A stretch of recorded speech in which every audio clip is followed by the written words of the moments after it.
మూసీ ప్రక్షాళన ప్రాజెక్టు చుట్టూ రాజకీయ సెగలు రాజుకున్నాయి. కాంగ్రెస్ ప్రభుత్వం చేపట్టిన ఈ ప్రాజెక్టు వల్ల వేలాది కుటుంబాలు నిరాశలవుతున్నాయని బీఆర్ఎస్ నేతలు మండిపడుతున్నారు. తాజాగా మాజీ మంత్రి ఎమ్మెల్యే సబితా ఇంద్రారెడ్డి గారు ముఖ్యమంత్రి రేవంత్ రెడ్డిపై నిప్పులు చెరిగారు. అభివృద్ధి అంటే ప్రజల కళ్ళల్లో నీళ్లు తేవడం కాదని, కేసీఆర్ గారి పాలనలో మానవత్వం ఉండేదని ఆమె గుర్తు చేశారు. చాలాసార్లు సుధీర్ రెడ్డి గారు కూడా ఇబ్బంది పడ్డారు. పైన చెరువులకి వెళ్ళి నీళ్లు రావద్దు ఆపేద్దామని కిందున్న కాలనీ వాళ్ళు ఇబ్బంది పెట్టినా నీళ్ళ వంపు ఎక్కడుంటే అక్కడే పోతుందని చాలాసార్లు అందరినీ కన్విన్స్ చేసిన సుధీర్ రెడ్డి గారు కూడా ధన్యవాదాలు. ఎందుకంటే అక్కడ రాజకీయం చేయకుండా ఎవరి కష్టమైనా కష్టమే అని ఆలోచించున్నారు.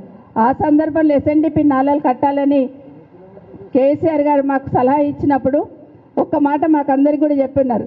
నీళ్ళ వంపు ఎట్లుంది అట్లనే ఎస్ఎన్డిపి నాల పోవాలని వితండవాదం తీసుకురాకండి. నీళ్ళ వంపు ఒక్కొక్కసారి కాలువలన్నీ కూడా కబ్జాలు అయిపోయి ఇండ్లు కట్టి ఉంటారు కాబట్టి అట్లా తీసుకోకుండా రోడ్లు వెంబడి తీసుకోండి ఎస్ఎన్డిపి నాలని చెప్పి అంటే అభివృద్ధిలో కూడా మానవత్వాన్ని చూపించినారు కేసీఆర్ గారు. కానీ ఈరోజు రేవంత్ రెడ్డి గారు ప్రజలు ఎంత ఏడుస్తుంటే అంత రాక్షసానందం పొందుతున్నట్టుగా అనిపిస్తూ ఉంది. నిజంగా ఎక్కడ చూసినా కూడా ఈరోజు మూసీలో దాదాపుగా 1,00,000 కుటుంబాలు ఎఫెక్ట్ అవుతాయని చెప్తా ఉన్నారు. నిజంగా మూసీ బ్యూటిఫికేషన్ వాళ్ళు అనుకున్నట్టు తీసుకుంటే 1,00,000 కుటుంబాలు ఎఫెక్ట్ అవుతాయని ఇప్పటికే స్పష్టంగా అర్థమవుతా ఉంది.